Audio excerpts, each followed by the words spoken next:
The Diz Unplugged Universal Edition is brought to you by Dreams Unlimited Travel. Visit them on the web at www.dreamsunlimitedtravel.com.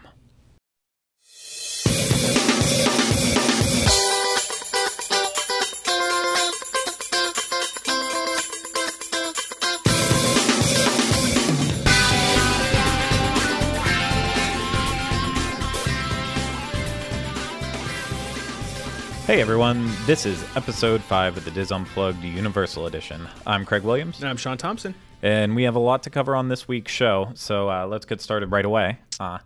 It's been a month since the last show, basically because we've been extremely busy. There's been a lot going on. Yeah, between going to Dallas for a Give Kids the World meet and the Festival of Fantasy Parade at Disney World, along with Flower and Garden Festival, and about 10 other things happening. I feel like for the week before leading up to Texas, we were pretty much living at Disney, whether at Epcot or Magic Kingdom. For exactly. hours and hours at a time. So no, and then I was trying to actually go to Universal too at the same time, but I was only getting there for about like an hour or two. I just had no time to actually do anything, so that's why there's been such a delay. But we're finally getting around to it. Yeah. And it might not be a great show, but it is our show. Just have low expectations. So. Yeah, if the lower your expectations are, the better. Yeah. So, and like always, if you like us on YouTube, subscribe. Like us everywhere. Like us everywhere. Yeah. Comment about it. We'll try to answer you, but you know, Sean has a pretty big head now about his celebrity status. Oh yeah. So. Biggest ego in the business. Biggest ego in the business, yeah. I say. Okay. But yeah, so there's also a lot of news because we really haven't done this in a month. I don't know if I'd call them news, but updates. But you know, we'll go over. We can call them anyway. whatever we want. We'll call them that. Yeah. But two big things to happen. Sorry, I had to re-say big because they were just that big. Cold Stone Creamery and Starbucks have opened in CityWalk. Moving on. Enthralled. I'm enthralled. No, so Cold Stone is an exciting addition. I think obviously Menchie's is going to be opening up too. Exactly. So what closed? Remind me, there was a yogurt type thing. Was that TCBY? There was a TCBY, but Okay. that was kind of up beside cigars and the upper floors of the movie theaters. Okay. The Cold Stone Creamery has kind of taken over the place where Endangered Species store was. Oh, yeah. And that was also where Starbucks is. They're not connected, but they're literally side by side. Yeah. So that's the new section for both. And right off the bat, this Cold Stone is the tiniest Cold Stone I think anyone will ever see. It's unbelievably small. Yeah, I don't know if they have like kiosks and malls and airports, but this is literally so tiny. They can probably fit 30 people in there safely, but I'm sure at the I don't end even of the think night, 30. I think that we'll always see a line out the door. I think if there's 5 people in line, the line will be out the door. Yeah, and I actually went to get ice cream there, Okay. and it was the same price as it was at any other Cold Stone, same portion size. So nothing really different. But any discounts there for pass holders or? I didn't ask about the pass holders because I'm still not a pass holder. Sure. But one day, I just pay for my ticket every single time I go. That's how I do it. It's very expensive. It is. I really need to start unfortunate. investing in one of those. But you know, we'll go there more, cover it, figure out what's actually going along there. Starbucks is open as well. It opened up a couple days after. It's massive on the inside. And it's beautiful. All the design kind of features and the woodwork they have in there. It's all really nice. It is. But my biggest issue that I tried to make a video of it, and we have a little one going up for it, but I walk in and Starbucks employees tell me, oh, you cannot record in here. So I'm there walking around with a camera. We've covered other Starbucks before at Disney World. I've covered them in Universal before. But this one, they told me right away, like, oh, no, you can't record anything in Here's here. a question. Are those employees in the Starbucks, are they Universal team members? Starbucks. So that's different than Disney. Yeah. Those are actual cast members. Okay, well, that's where... Do you think there's a difference there? Maybe there is, but we have a little bit of footage to come from it. But, yeah, it was rather upsetting. And I just... You cried, right? You sat in the corner and cried? I looked that lady in the eye, and I said, I want you to know how many people you're disappointing out there. I'll tell you the exact number. About 34. Ooh, 34 Sorry, people 34 disappointing. people. But okay, on to happier news. Robin Thicke, fresh off his health issues. His health Are we issues. still calling them that? Yeah. No, he did the right thing. He canceled his concert a couple weeks ago and now rescheduled for June 7th. for Mardi Gras. So that actually extends it into its 4th month. So it's now a third of the year. Oh yeah, it's absolutely ridiculous that Mardi Gras is going on this long. But I'm sure for the hundreds and hundreds and hundreds of people who are actually excited to see Robin for that one Thicke, song. Let's be honest. Yeah, for Blurred Lines. Blurred Lines, yes. Yeah. So, he's coming back. So book a new vacation, come right back down. Robin Thicke in concert in June for Mardi Gras. Try to make sense of that. You can't. No, you can't. I can't either. Isn't that after Lent? Oh, it's well after Lent. Lent's only 40 days. That's in April. Yeah. This is all, Easter's in April. It all ends really soon, but yet it's still going on. All right. Anyways, before we linger on that, new details about the Hogwarts Express came out.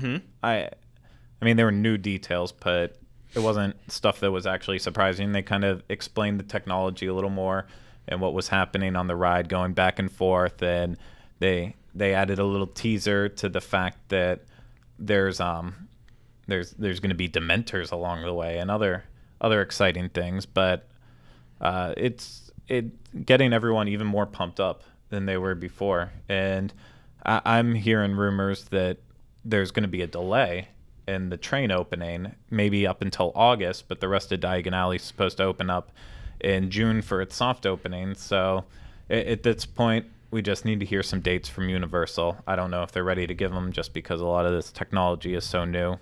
They're not sure what's going to happen with it, but it's coming along. So June's going to get here quicker than we all think, and we're going to be Harry Pottered out.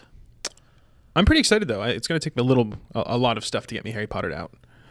Like a wand and a robe, and well, I already have the wand, so I need to get a robe. Do you need your Hogwarts acceptance letter? Yeah, I need that. I need a scarf. I need the scar tattoo on my forehead. That's what I thought. Yeah, so I got a little ways to go. Okay. Yeah. Well, also, and I think the best news that's come out is Halloween Horror Nights dates have been released for 2014. And Sean, do you have those dates brought up? I do. We're amazingly looking at the same thing, but I do have them pulled up. September 19th through the 20th, 25th through the 28th, October 2nd through the 5th, 9th through the 12th, 15th through 19th, 22nd through the 26th, and the 29th through the 31st, and then actually November 1st as well. So correct me if I'm wrong, but isn't this starting way earlier than... No. It's not. No, I believe it started September 17th this past year, I think. Okay. So are there more dates? Essentially the same. No. No, this is normal. It's pretty much the exact normal schedule, right around the last third weekend of September. I don't, last and third are two different things. I don't know why I said that, but about the third weekend of September.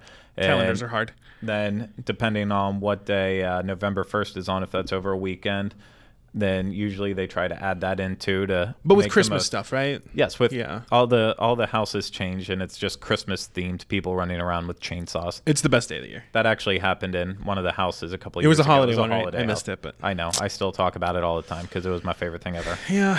But it'll be exciting. We'll be there covering it. Oh yeah. Like always, which I don't know.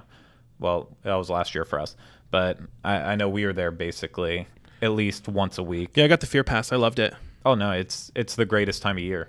I think every Universal employee is more excited than they are throughout the entire year. All the characters that come in just to work then, they're all pumped. It's really Christmas at Universal because Halloween Horror Nights is definitely better than Grinchmas in the Macy's. And that's holiday not confusing at all. Your holiday metaphors. Or my sarcasm. Or your sarcasm. Okay.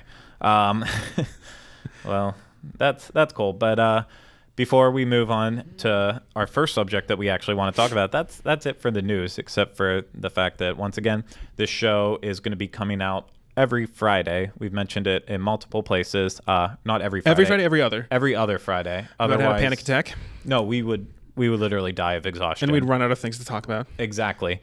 But every other Friday, be on the lookout for us and other videos that come up too. We have a lot of ride-throughs on roller coasters going up. And, well, that's because we're talking about roller coasters today. One of us is. Well, we're both going to talk. I know. I'll talk about it. I'm talking about it from the brave aspect. All right, let's not use that word. Well, no, I'm going to talk about it like Merida. Oh, okay. Yes. From your Scottish heritage. Yes, okay. Exactly. I see. But, yeah, watch on YouTube for all our videos. And we'll be up every other Friday. But before we get to the roller coasters and the fun stuff, I want to talk about our experience riding on the float in Mardi Gras. Let's go back to Mardi Gras. Yeah, we're already back there again. Yeah. Well, it's 4 months long, so we might as well. Yeah. We'll talk Milk about it for all it's worth. more times. Yeah. All right, so I was actually lucky enough to go twice on one of the floats. One because we were invited as a travel agency, and then once because I actually submitted my name into the annual pass drawing that they do every year. So if you're an annual pass holder, you can fill out a form, select the date you'd like to be on one of the floats, and then they will select people at random. And then those of us lucky enough, they will send you an email, and then you get instructions to be on this float. Yeah. So the first night we were on the train.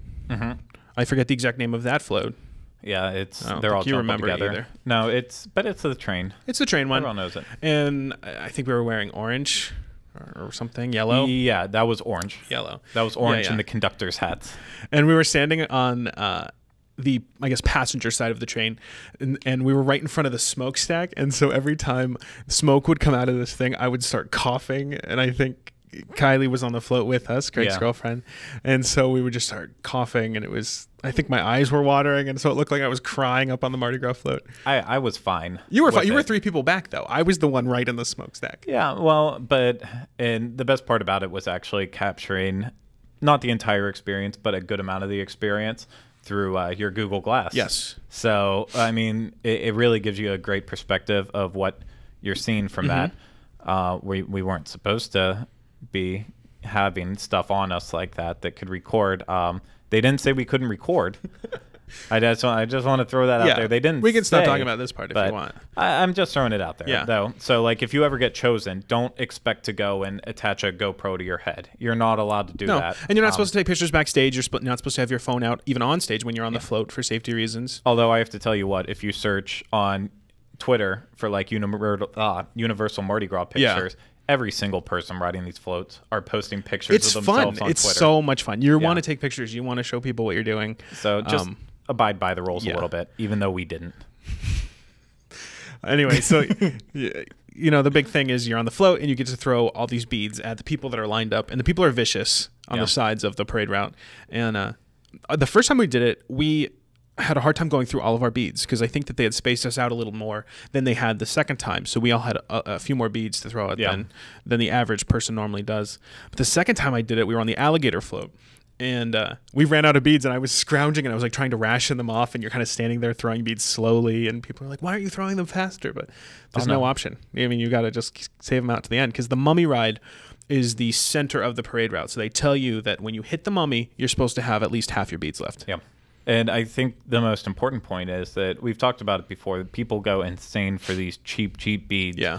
But you can't get that full grasp of how ridiculous they are until you're on a float and you see it as you're throwing them. I mean, people are clawing at each other. How cheap they are, or how vicious they are? Both. Oh, okay. Yeah, they are cheap because they make your hands turn colors. They do. Both times I got off the float, my hands were black and green, and I was covered in glitter. Oh no, it's gross. It's not sanitary, there's vomit all over the floats. I'm joking. That's not true. No, it's absolutely one of the best experiences I've ever had at Universal. Of working there, of going there as a guest, it was so much fun. I'm jealous that you got to go the second time, but no, I was very lucky. I'm so glad I got to do it twice. Yeah, no. I agree with you. It was a great experience. Yeah, and I can't wait until next year. I don't know if they're gonna add on more spaces at this point, since Robin Thicke has added on an extra week of it. Oh, maybe. But I would love to get on and go again. It really was one of the greatest experiences that I've had there. Do you have anything else really to say about that? Not too much. Just that it was great, and I hope we can do it at least 8 more times before Mardi Gras is over. Yeah, and once again, not to sound like a broken record, but we'll have a lot of footage from Mardi Gras on our YouTube channel, full parade footage and overviews of the area. It would have been up sooner, but we've just been so busy. But for now, I think we're going to take a quick break, and then whenever we come back, we'll be talking about roller coasters at Universal. Can't wait. Me too.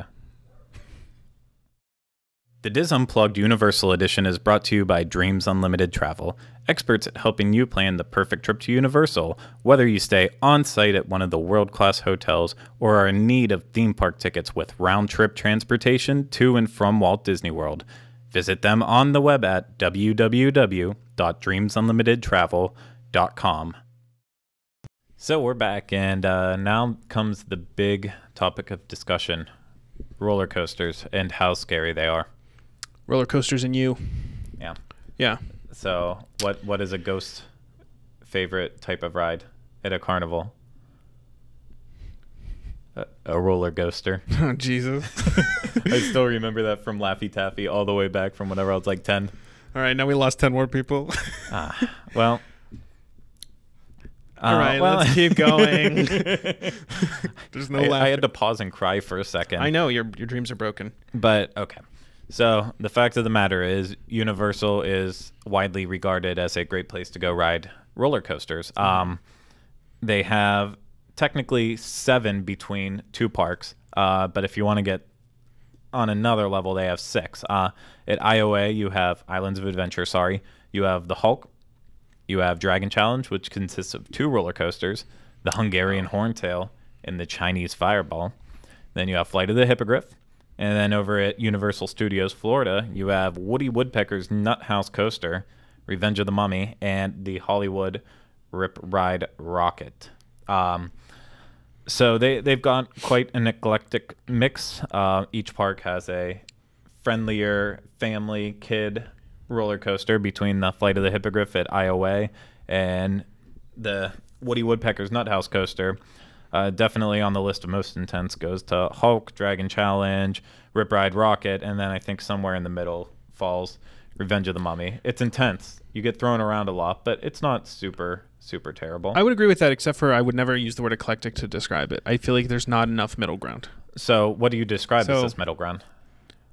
I would put coasters, I think people would describe as Disney-type coasters. Mm-hmm. Big Thunder Mountain, Expedition Everest even. Okay. Even Rock and Roller Coaster, I would say, is a middle coaster. Even though it does go upside down and stuff, I still love it. Yeah. But I would never go on Hulk or Hollywood Rip Ride Rockit. And I've been on Dragon Challenge once, and it made me sick. Frankly, the one thing that I kind of see is that Flight of the Hippogriff and Woody Woodpecker, they don't look too scary from the outside, but that's because you can see them. In actuality, they're kind of on the same scale as Space Mountain, which a lot of people think is intense, but it's only... Are you being honest? Yeah, I mean... Because looking at them, I would put them on the same tier as Barnstormer. I think, well, Woody Woodpecker, yeah, but definitely with Flight of the Hippogriff, it's kind of in between Barnstormer and Space Mountain. It's a decent size lift. All right. And that's just from my opinion, because a lot of times people think Space Mountain is more intense just because you're in the dark. It's dark and it's contained. The noise kind of echoes off of everything. But you're only going 28 miles an hour. Yeah. I would assume you're going the same speed. I don't have all the stats brought up right in front of me right now, which I realized I still have a blank, ugly-looking screen behind me. Oh, there we go. That was kind of my bad. Well, and email noises. This is just going wonderfully. It's a failure. So, sorry for that. But, it seems more intense because of all those aspects. But really, I look at them on the same level. Kids. So, I've never done Flight of the Hippogriff or Woody Woodpecker. So I can't compare those. Woody Woodpecker is definitely the most basic. a little kid. That's Barnstormer. Do you need to have a kid with you to go on it? You don't have to have a kid with you to go on it. I was embarrassed going on it as an adult. I can admit that. Yeah. And then there's also a supervising companion role. So, if your kids are both, like 38 inches, they might be able to ride with an adult, but they can't go on it together. So one adult has to be with them. Okay. It's a confusing role. Yeah, I'm confused, but... It's just they don't want your kids going on it together. So say you have a kid that's over 12 years old and 48 inches. They can take on the kid who is tall enough to ride at 36 inches. Okay. But, if the kids are just over 36 inches together, they need a parent with them. You need someone over that specific inch. Over whatever, whether it be 48 inches. So, and 48 inches is the baseline there, because after 48 inches, you're good to ride no matter what. You don't necessarily need a parent. So for all the rest of the roller coasters, it's not an issue. That makes sense. Just for these ones. But I know one experience you do have is on Revenge of the Mummy. You've ridden that multiple times. I have, and I love it actually. Yeah. It to me it feels more like, and I might be misjudging the type of coaster it is, but it feels more like Dinosaur or Indiana Jones type attraction to me. The way it moves. Yeah. You're kind of in a bigger ride vehicle with rows, so just visually it looks a lot more kind of like Dinosaur. And then the way the track moves, there's lots to look at. It's not screen based. There's a lot of animatronics. There's a lot of visual effects. There's lots of fire. Yeah. The track isn't crazy intense. Some of the movements might be jerky to a lot of people, I think. Yeah. And that's the exciting part of it, is that it doesn't necessarily look and feel like a roller coaster from the start. I mean, it is. It's on a track the same way a roller coaster is. It's not anything like Dinosaur or these other ones. Sure. But it starts off very slow, and you just kind of wind around, and then you start getting into some more interesting stuff, turntables, turning around, getting launched backwards, getting launched up a hill, and then going through the more classic roller coaster type part of the ride.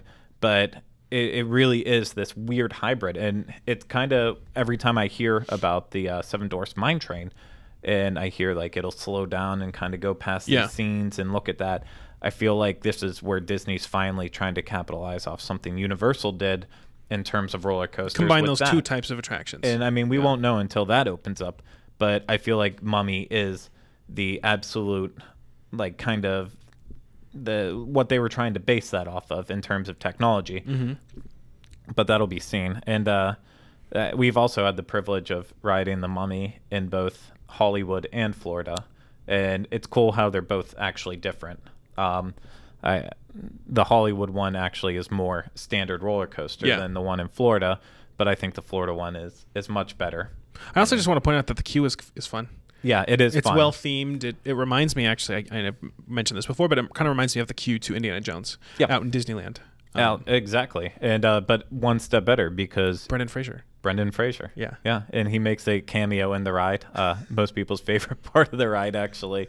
I don't want to spoil it for anyone. Spoiler alert: Brendan Fraser's in it. He's in it. Yeah, and he's not happy.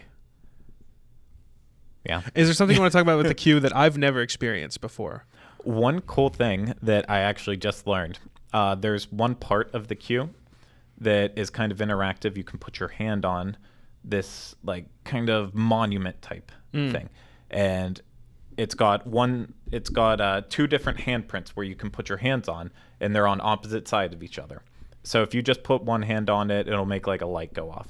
But if you reach over on both sides and you put your hands down at the same time on both sides 5 times, then the NBC chime will actually go off. No, you're lying. I'm not lying. So normally, like, it'll have like a lighting effect and be like a whoosh. But then Bing, if you do it 5 ding. times, it'll doon, doon, doon. I don't believe this. No, it actually, Right. it's true. It happens. I've done it.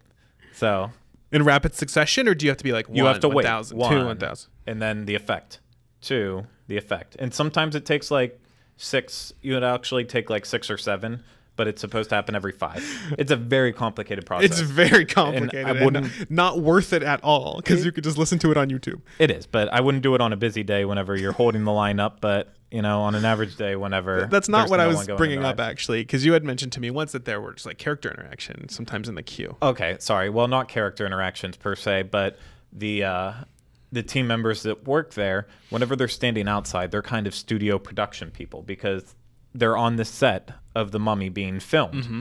Well, the Revenge of the Mummy being filmed. And then once they get inside the queue, though, that's where the curse is taken over and on the actual site of the set.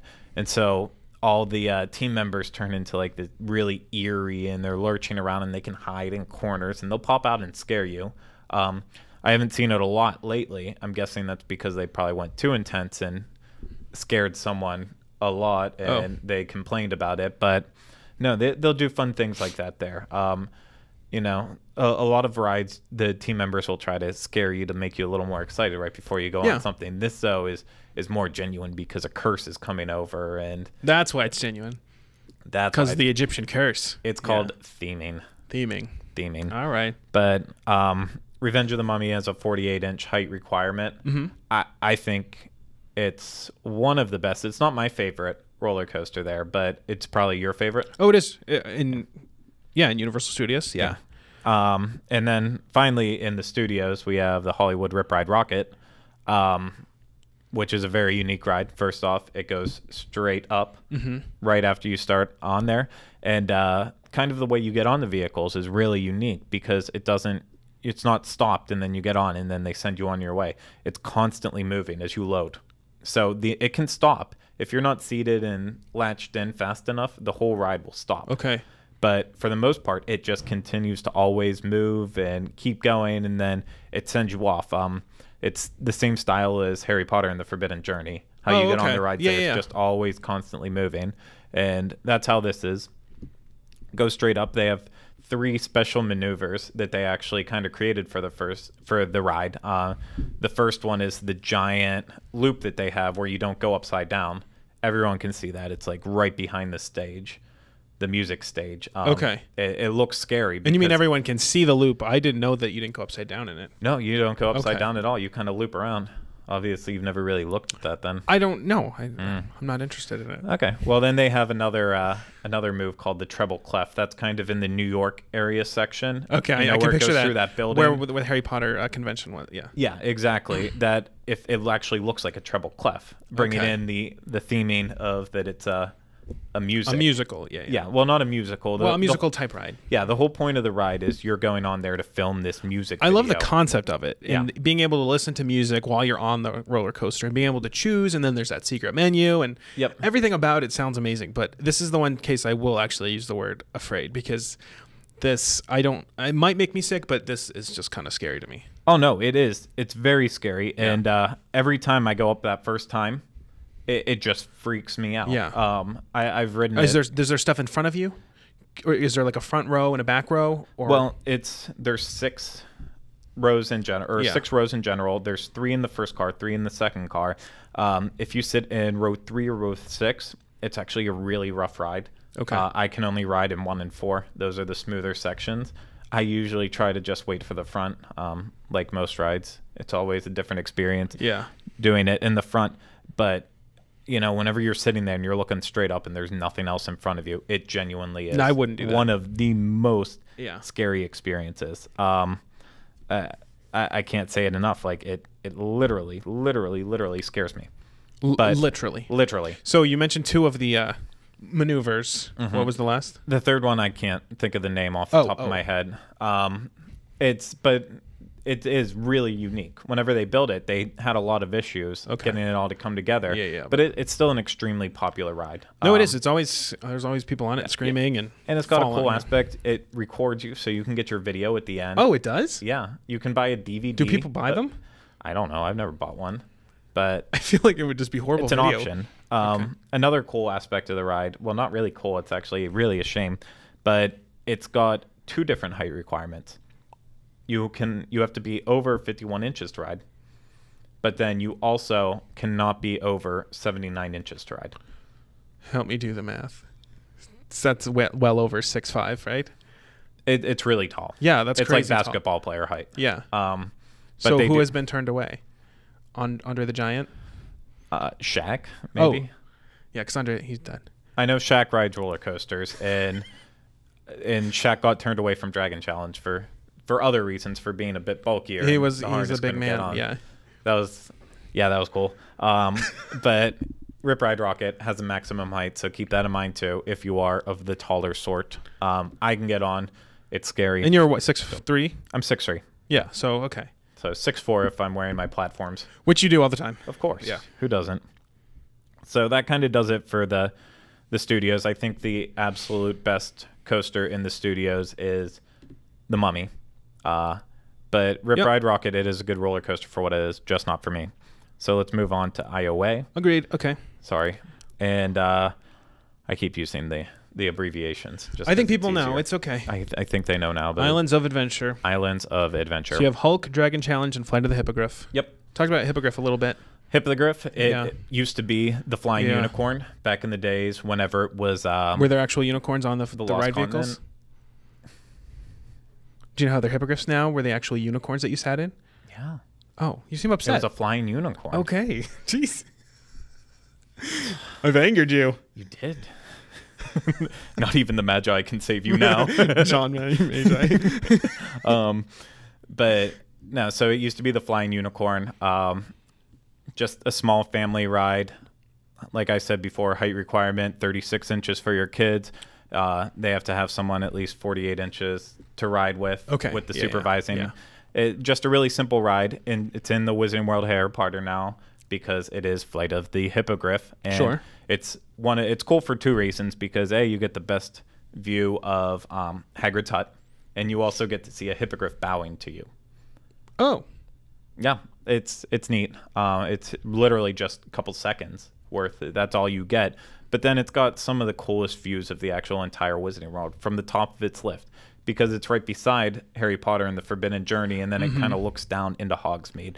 So I do think it has, when you're at the top of the lift hill, you have the best view of the entire land. Okay. Then I'll do it next time I'm there. I think you should. Yeah. It is a family ride. It's more intense than Woody Woodpecker, but you know, it's still a easy roller coaster to go on. All right. And then, since we're right there, we'll go on Dragon Challenge next.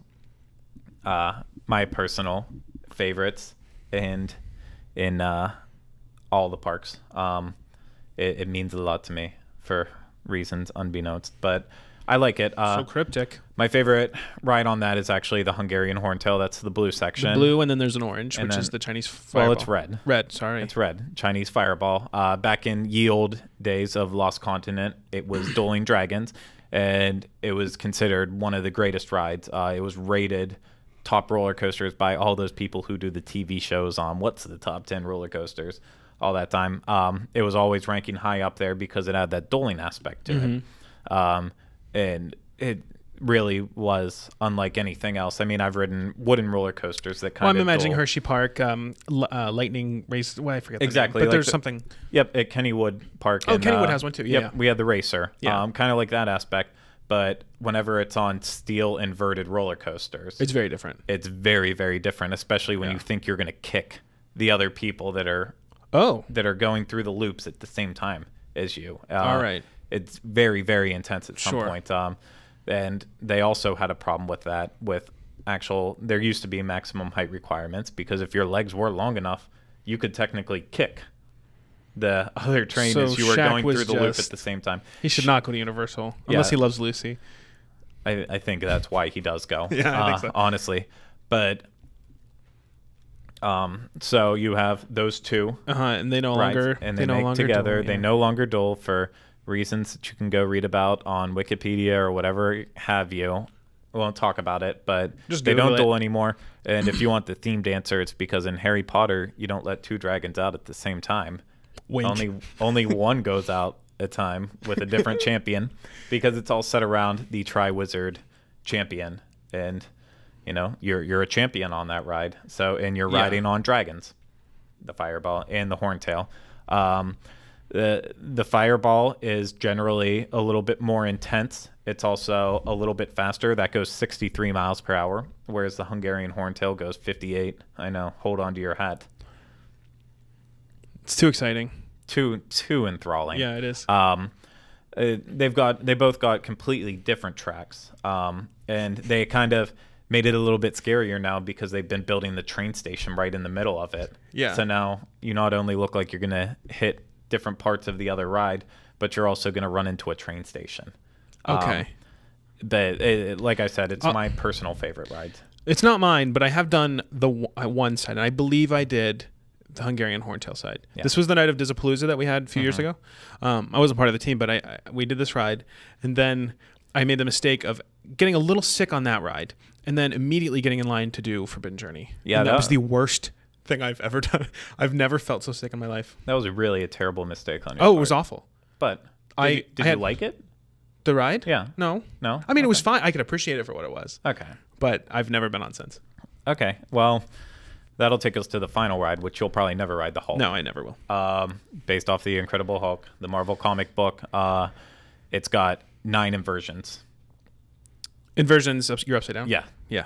It's, you start off and you get launched up the hill, and you go upside down immediately, followed in by like 3 more loops. All of a sudden, it's a lot of people's favorite ride. You've told me you even get sick a little bit on it. I get sick. I have to ride on the front row. Okay. To actually get on that. And this is the type of ride where you have to take everything off. Yeah, all your clothes. Oh no, all your hats, glasses, sunglasses, cell phones, empty your pockets. Yeah, I've seen them make exception for people who want to wear their glasses on because they genuinely can't see. But they try to make sure you have nothing in your pockets. You have no hats, no sunglasses. You have to be completely bare bones to go on this ride. But it's because it goes over a lot of area where there's other guests. Can you keep your fanny pack on? No fanny packs. Okay. I think you can, as long as it doesn't, because it's technically attached to you. It is. But I wouldn't take it on there. All If you right. lose it, it's gone. It's on you. It's got some cool features, though. It goes underground twice. That's neato. I guess I said all your hats, as if one person is wearing multiple hats. All of your hats. All your hats. But it's way too intense for me. I know it's a lot of people's favorite coaster. Yeah. It's not going to go anywhere, even if Marvel goes out of that park sometime. They'll retheme it or whatever. They will retheme it. They'll paint it blue and call it the I don't know what. Well, that's a catchy name. The Smurf. It is. Does Universal own Smurfs? The Smurf Experience. I don't know. That's what it should be called. The Smurf Experience. But that's kind of a brief overview of all of the roller coasters. Is Gilgamesh a Smurf? Or am I making that up? I don't know. I don't Escape from Gilgamesh. I don't know. I don't watch the Smurfs. I don't either, but all right.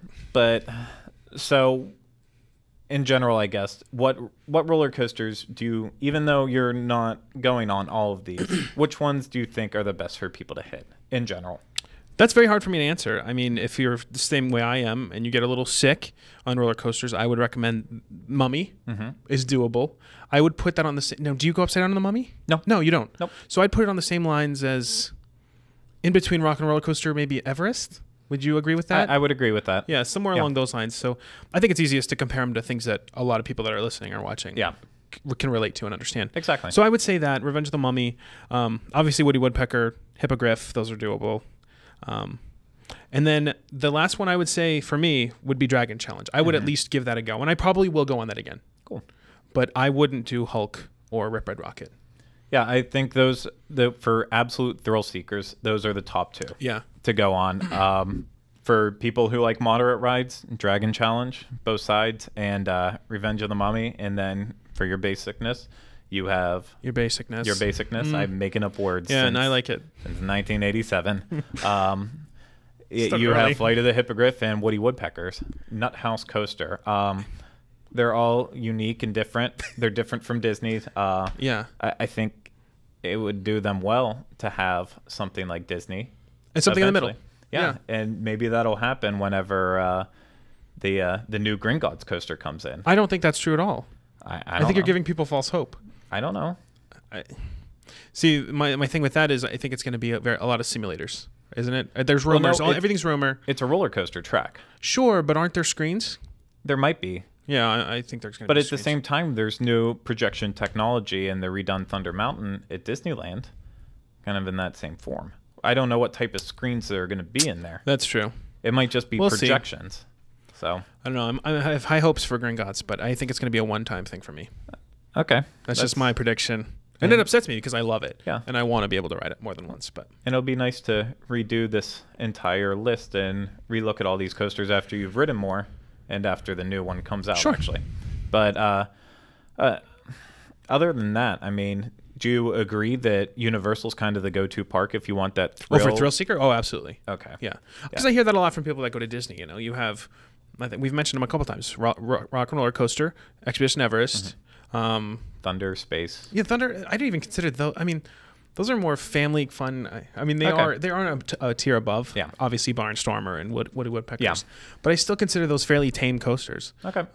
So I think what Disney lacks in that kind of thrill-seeking, Universal definitely offers. Yeah. And the other thing I want to mention, it's not like going to Six Flags or on the side of the road a in park Texas. like that. Yeah, it's not like going to one of these parks. These rides are very, very safe.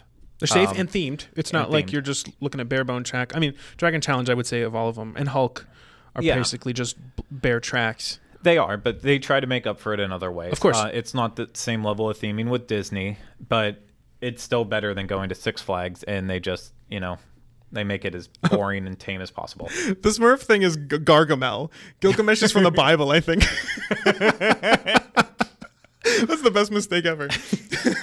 Okay, well, Gargamel. Thank you, Jillian. On that mistake notice, I'm so embarrassed. It's probably time to wrap this up. So my mom's gonna be so upset I didn't learn anything in Sunday school. Yeah, she will. But we'll be back with you guys in 2 weeks, and we will be talking about Cabana Bay in one form or another. Maybe some other stuff. Who knows? But thanks for taking the time to watch us, and we'll see you next time. Bye.